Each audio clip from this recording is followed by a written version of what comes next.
Tapi kembali lagi Al-Zaitun menjadi pembicaraan. Dan lagi-lagi isu yang paling banyak beredar di masyarakat adalah Al-Zaitun mengajarkan ajaran sesat. Dari yang kasus kemarin itu, kita bisa melihat bahwa memang umat Islam ini banyak yang tidak mengerti ajarannya sendiri. Bahwa kita ini sekarang, umat Islam secara umum, mengalami ketertinggalan di seluruh aspek kehidupan. Halo sobat-sobat semuanya, jumpa lagi di channel Warta Kabar Baik. Selamat pagi buat yang menyimak video ini di pagi hari. Selamat siang, sore, dan malam buat yang menyimak di siang, sore, atau malam hari. Sobat-sobat, video-video di channel Warta Kabar Baik ini hanya dikhususkan bagi jiwa-jiwa atau orang-orang yang berpikiran terbuka ya. Bagi yang tidak berpikiran terbuka, skip aja deh. Oke, terima kasih semuanya. Jangan lupa subscribe, like, komen, dan share ya.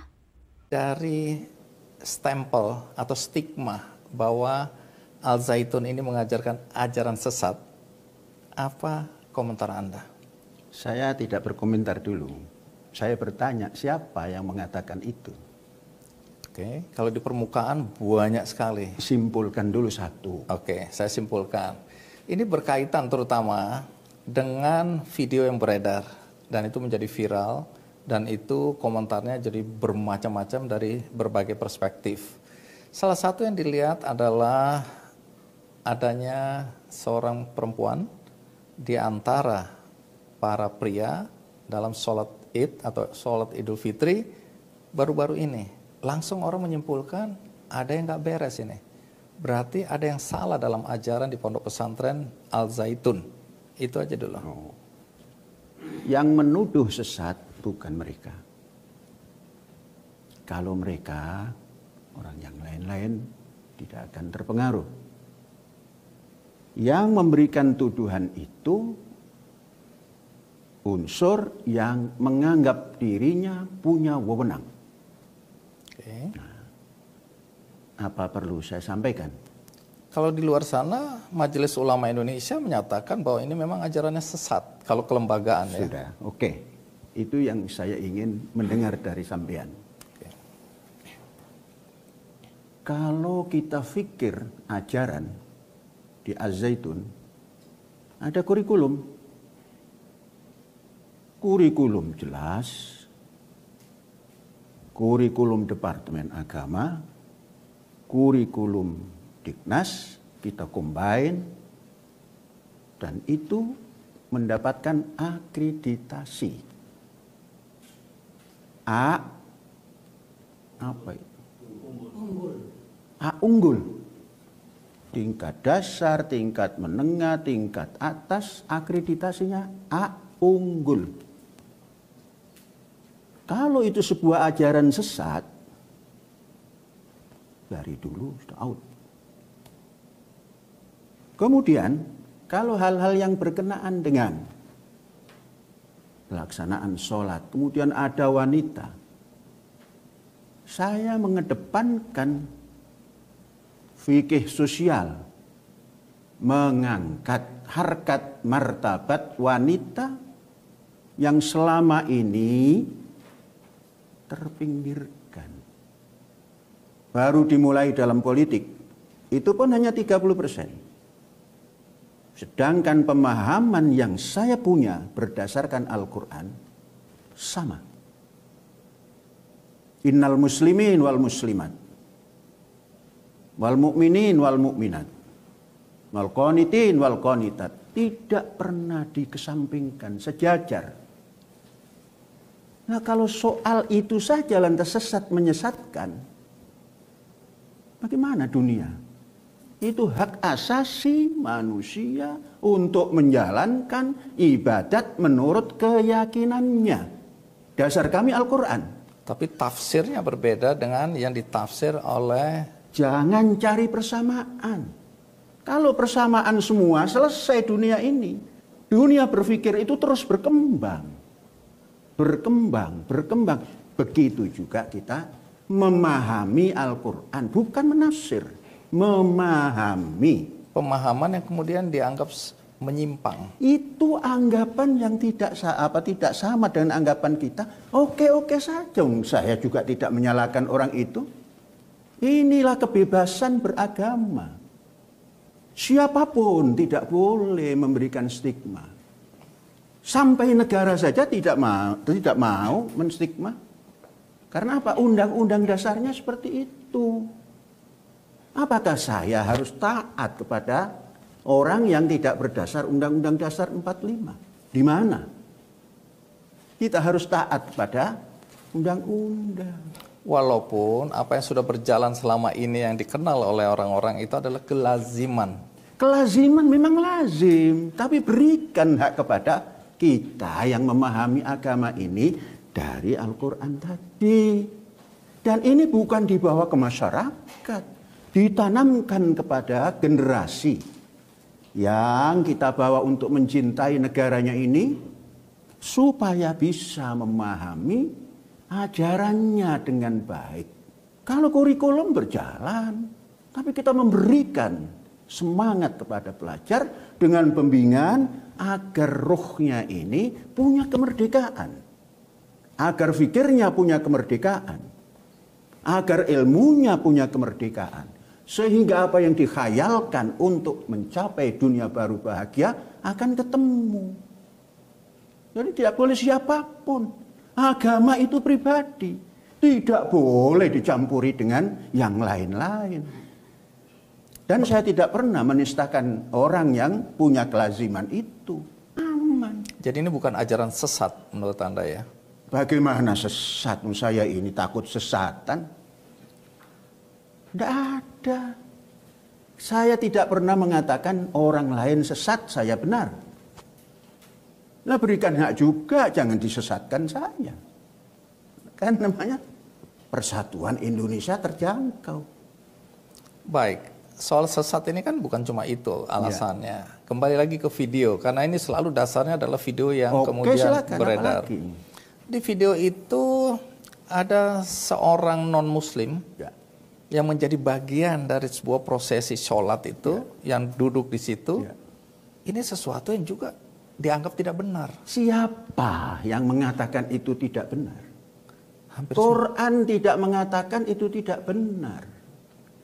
Orang bangsa Indonesia, sahabat karib, ingin duduk bersama, silakan. Memang sholat ini untuk apa? Sholat itu berdoa. Nah, mengapa ada orang lain? Saya tidak mengatakan beragama lain. Sahabat saya duduk. Terus saya nanti sholat bagaimana? Silakan. Punya cara sendiri. Dan kemanusiaan yang adil dan beradab itu harus diterapkan begitu. Dan tidak menyalahi. Mau apatah lagi ini sholat. Tidak akan mengganggu. Yang nggak boleh kan setan dan iblis yang kumpul dengan kita. Itu kan keyakinan Anda ya? Wah, keyakinan. Kalau nggak yakin untuk apa dilaksanakan? Walaupun orang lain yang mengkritik Anda punya keyakinan yang berbeda. Berdasar keyakinan orang. Undang-undang dasar kita ini memberikan kebebasan menjalankan agamanya dan keyakinannya dan kepercayaannya. Terus apa yang dikatakan sesat itu? Coba Mas Andi simpulkan apa sesatnya kalau bisa. Oke teman-teman, langsung aja ya. Pertama-tama saya ucapkan Om Swastiastu, Namo Buddhaya. Salam sejahtera, salam kebajikan. Rahayu Sagung Dumadi. Semoga segala makhluk berbahagia ya. Bagi Anda yang berbahasa Ibrani ya, salam damai besertamu ya. Bahasa Ibraninya Shalom Aleichem ya, damai besertamu ya. Yang di dalam bahasa Arab menjadi Salam Alaikum. Teman-teman, video kali ini adalah sebuah bentuk apresiasi ya atas wawancara yang dilakukan oleh Om Andi F. Noya ya. Dalam acara Kick Andy Double Check gitu ya. Kick Andy mewawancarai Pak Panji Gumilang ya di pesantren Az-Zaitun ya. Nah, di dalam wawancaranya itu berlangsung sekitar 1 jam lebih. Teman-teman kalau mau menyimak langsung aja simak di channelnya Om Andi Noya itu ya. Acara Kick Andy Double Check. Nah, tapi pada kesempatan ini tadi saya sudah sampaikan cuplikan videonya ya. Ada sekitar 7 menit.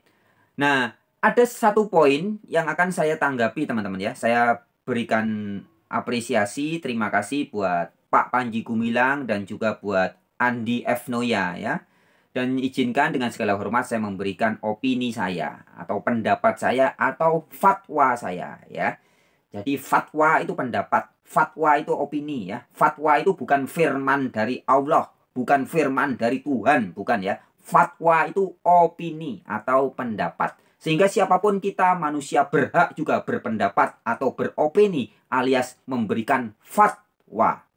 Nah, poin yang akan saya tanggapi ya teman-teman dari cuplikan video itu adalah tentang ketika Andi F. Noya menanyakan soal sholat Id ya, sholat Id beberapa waktu yang lalu di pesantren Az-Zaitun. Kemudian kok ada yang duduk di kursi ya, yang oleh banyak orang dianggap sebagai non-muslim. Kok itu ada non-muslim duduk di kursi kok ikut sholat? Nah, menurut Pak Panji Gumilang, dia tidak menyebut orang itu sebagai non-muslim. Nah, ini yang harus saya garis bawahi ya. Dengan segala hormat saya sangat sepakat ya. Dalam hal ini saya sepakat banget dengan Pak Panji Gumilang ya. Mungkin memang Pak Panji Gumilang punya kesalahan-kesalahan pribadi, kasus-kasus lain ya. Saya tidak ngurus ya. Tetapi dalam hal konteks, Pak Panji Gumilang menyebut temannya bukan sebagai non-muslim ya. Tetapi sebagai saudara, sebagai sahabat. Saya sepakat teman-teman. Dan ini yang akan saya bahas ya. Ketika ada satu sholat Id, acara sholat Id itu, kemudian ada yang duduk di kursi. Kenapa oleh banyak orang diklaim sebagai non-muslim ya? Adalah karena banyak orang belum paham apa arti muslim ya, yang dimaksud di dalam Al-Quran. Teman-teman, kita harus ingat ya, kisah cerita konon ya. Ini kisah cerita tetapi yang valid ya, dianggap valid karena menjadi bagian dari sejarah Islam yang tercatat rapi ya sampai sekarang. Bahwa pernah Nabi Muhammad meminjamkan masjidnya ya, namanya Masjid Nabawi ya. Masjid Nabawi itu pernah dipinjamkan oleh Nabi Muhammad kepada teman-temannya yang beragama Kristen. Satu ketika teman-temannya yang beragama Kristen perlu tempat ibadah dan dipinjamkan Masjid Nabawi untuk orang-orang Kristen melakukan ibadah. Nah, mengapa Nabi Muhammad memberikan teman-temannya yang Kristen melakukan ibadah? Ya, karena Kristen itu menurut Al-Quran, Kristen itu menurut Nabi Muhammad adalah Muslim juga. Nah, ini yang banyak orang belum tahu. Ada yang sudah tahu tapi tidak mau tahu atau pura-pura nggak tahu ya. Bahwa sesungguhnya Kristen ya, itu kalau asli ya, Kristen yang sejati di dalam surat Al-Maidah ayat 111, pengikut-pengikut Nabi Isa, Kristen itu kan pengikut Yesus. Yesus bahasa Arabnya Isa. Nah, di dalam Al-Maidah 111, pengikut-pengikut Isa itu disebut sebagai Muslim. Ingat-ingat ayatnya, Al-Maidah 111. Jadi yang bilang bahwa pengikut Isa itu Muslim, itu Al-Quran. Sekali lagi ya, yang tegas mengatakan bahwa pengikut Isa adalah Muslim, itu Al-Quran. Di mana ayatnya? Al-Maidah ayat 111. Artinya teman-teman, dengan segala hormat harus saya sampaikan ya, dengan tegas ya. Memang harus tegas ya, kadang kebenaran itu pahit ya. Kulil haq walau kana muron. Sampaikanlah kebenaran walaupun pahit ya. Nah, ini harus saya tegaskan. Jadi jika ada di antara Anda semua yang masih berpikir, masih berasumsi, berimajinasi, berpersepsi bahwa kalau ada orang beragama selain agama merek Islam, itu mereka pasti non-muslim. Nah, jadi kalau ada orang agama di KTP-nya Kristen atau agama-agama lain ya, itu pasti non-muslim. Nah, kepada orang-orang yang masih berpikiran, berpersepsi, berasumsi seperti ini, dengan segala hormat saya harus katakan, Anda masih bodoh ya, alias goblok. Nah, ya. Jadi memang faktanya teman-teman adalah fakta, adalah realitas. Memang banyak orang yang ngaku-ngaku menyebut diri sebagai Islam, tapi ternyata goblok. Ya. Seperti katanya Buya Syakur ya, kita simak lagi cuplikan nih, video Buya Syakur. Mengatakan bahwa umat Islam itu banyak yang terbelakang, ya suka bertengkar, goblok, ya tapi merasa paling hebat sendiri ya. Nih cuplikan videonya, diingat teman-teman biar nggak lupa. Itu laula daf'allahin nasa. Kamu ini bodoh, kamu ini terbelakang, kamu ini tukang gulet. Ya, apa yang kau banggakan? Bertengkar, goblok, terbelakang. Kok merasa paling hebat sendiri? Gimana sih? Nggak paham-paham. Iya, bertengkar, goblok, terbelakang. Kok merasa paling hebat sendiri? Gimana sih? Nggak paham-paham. Dan juga ya cuplikan video pernyataan yang tegas dari Dr. Muhammad Nasih ya. Muhammad Nasih juga tegas mengatakan bahwa umat Islam itu banyak yang tidak mengerti ajarannya sendiri. Nah, ini cuplikan videonya. Dari yang kasus kemarin itu, kita bisa melihat bahwa memang umat Islam ini banyak yang tidak mengerti ajarannya sendiri. Memang umat Islam ini banyak yang tidak mengerti ajarannya sendiri. Jadi kita tidak hanya menerima apa yang sudah ada di masa lalu, apalagi sering saya katakan bahwa kita ini sekarang umat Islam secara umum mengalami ketertinggalan di seluruh aspek kehidupan. Saya sering mengutip apa yang dikatakan oleh Sir Muhammad Iqbal, Allamah Iqbal dari Pakistan, yang mengatakan bahwa umat Islam ini sudah mengalami kejumudan, tidak berpikir selama 500 tahun terakhir ini, hanya mengutip-ngutip saja dari orang-orang di masa lalu, sehingga tidak ada kreativitas, tidak ada inovasi yang signifikan, sehingga kita tetap berada dalam kejumudan ini. Nah ya, semoga teman-teman pemerhati channel Warta Kabar Baik ini ya, sebagian besar tidak termasuk kepada kelompok orang-orang yang oleh Buya Syakur Yasin dikatakan sebagai orang Islam banyak yang terbelakang, suka bertengkar, goblok, tapi merasa paling hebat sendiri. Ataupun bagian dari orang-orang yang oleh Muhammad Nasih disebut sebagai orang Islam itu banyak yang nggak ngerti ajarannya sendiri. Ya, semoga para pemerhati channel Warta Kabar Baik yang beragama Islam, baik Islam secara KTP, secara organisasi, apakah Anda kelompoknya dari pengikut Imam Syafi'i, Imam Hanafi, Imam Hambali, Imam Maliki, Muhammadiyah, Nahdlatul Ulama, dan apapun juga, Anda tidak termasuk kepada orang-orang yang oleh Buya Syakur dikatakan orang-orang Islam itu goblok ya, ataupun orang-orang yang oleh Muhammad Nasih dikatakan orang Islam ini banyak yang tidak mengerti ajarannya sendiri. Nah ya, sehingga Anda menjadi semakin hari semakin mengerti dan memahami Islam yang sejati. Teman-teman ya, adalah fakta Al-Quran ya. Ini fakta Al-Quran ya. Saya hanya menyampaikan kabar-kabar yang disampaikan oleh Al-Quran ya. Fakta Al-Quran adalah bahwa tidak semua orang atau kelompok golongan orang yang tidak bermerek agama Islam itu pasti non-muslim. Tidak. Ya. Jelas di dalam Al-Maidah ayat 111. Pengikut-pengikut Nabi Isa, ya, Isa Al-Masih, ini bahasa Arab. Bahasa Indonesianya Yesus Kristus. Nah, pengikut Yesus Kristus disebutnya Kristian atau Kristen.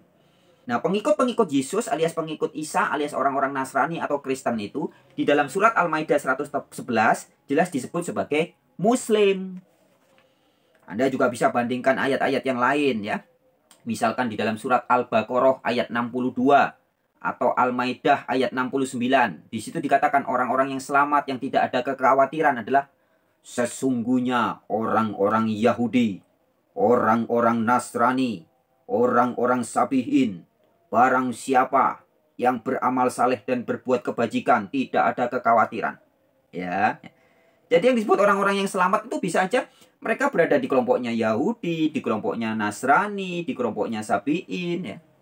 Itu semua juga bisa disebut sebagai Muslim ya. Sehingga kita ingat juga cuplikan video berikut ini ya. Ini beberapa tokoh masyarakat ya, ada Jiwo Tejo, ada Habib Kripo dan lain-lain ya, yang juga menyatakan hal yang sama, bahwa Kristen itu sebenarnya juga Islam. Demikian. Yang disebut Islam oleh buku ini bukan dalam pengertian kita sekarang. Yang disebut Islam adalah orang yang taat pada piagam Madinah. Nanti Kristenku Islam, Yahudiku Islam. Dan saya termasuk orang yang percaya bahwa seluruh agama adalah Islam. Karena semua agama itu dalam tradisi Quran ya dijelaskan itu Muslim. Oke. Karena kenapa? Kita meyakini tadi semua agama itu Islam. Semua agama itu Islam. Dalam Al-Quran itu Islam bukan berarti agama Islam. Makna Islam yang sebenarnya dalam Al-Quran itu ketundukan berserah diri. Yaitu apa? Mau mengikuti kebenaran, kebaikan, dan mau menolak kebatilan. Siapapun yang mengikuti kebenaran dan menolak kebatilan, itu dia Islam. Islam. Dia Islam. Ini perkataan dari Nabi. Islam itu adalah ketundukan atau berserah diri, bukan bermerek agama. Kalau Anda menggunakan Al-Quran, Anda tidak akan yakin bahwa kata Islam dalam Al-Quran itu digunakan sebagai nama agama yang dibawa oleh Nabi Muhammad. Kalau di dalam surat Ikhlas, walam yakullahu kufuwan ahad. Tidak ada satupun yang bisa menyamainya. Nah itu kalau bahasa Jawanya tan ono kinoyo ngopo. Jadi agama yang di tanah Jawa ini sudah tauhid. Jadi jangan kemudian dikatakan bahwa agama Jawa ini dipeluk oleh orang-orang kafir atau yang tidak mengenal Tuhan, atau salah. Oke teman-teman, sekiranya sekian dulu ya video kali ini ya. Intinya yang ingin saya ingatkan kembali supaya teman-teman selalu ingat ya, bahwa sesungguhnya yang dimaksud sebagai muslim atau orang-orang Islam oleh Al-Quran itu tidak selalu hanya menunjuk kepada pengikut-pengikut Nabi Muhammad saja. Ya. Jadi orang dari golongan Kristen, Yahudi, dan agama-agama lain itu juga bisa disebut sebagai berserah diri, bahasa Indonesia. Bahasa Inggrisnya surrender, bahasa Arabnya aslima atau Islam ya. Jadi iki wis titi wancine, kabeh wong kudu ngerti ya. It's about the time everyone knew. That's sudah waktunya ya, semua orang tahu bahwa yang boleh disebut sebagai muslim itu ada banyak kelompok teman-teman ya. Siapa saja yang beramal saleh, berbuat kebajikan itu bisa disebut sebagai Islam bahasa Arabnya ya. Jadi presiden harus tahu ini ya, para menteri juga harus tahu, Pak Gubernur, Bupati, Pak Camat, Pak RT ya, semua harus tahu ini. Terutama orang-orang yang sering demo penutupan gereja, pelarangan ibadah agama Kristen ya. Gereja disegel, gereja dibubarkan, tuh harus tahu ya. Apalagi Kapolri, Panglima TNI. Nah ini video ini harus disimak sebenarnya oleh Kapolri, Panglima TNI, ya, para polisi, para tentara, para hakim, para jaksa, semua sudah saatnya harus tahu. Ya, baik pejabat, aparat, rakyat, masyarakat, sudah waktunya. Wes titi wancine harus tahu. Ya. Bahwa yang dimaksud sebagai muslim oleh Al-Quran itu bukan hanya yang bermerek KTP-nya Islam atau hanya menunjuk kepada pengikutnya Nabi Muhammad saja, bukan ya. Tapi semua agama yang benar juga adalah muslim alias Islam. Oke teman-teman, wabillahi taufik wal hidayah. Wassalamualaikum warahmatullahi wabarakatuh. Alaihim shalom. Om Santi Santi. Namo Buddhaya, salam sejahtera, salam kebajikan, rahayu sagung dumadi. Semoga segala makhluk berbahagia. Semangat.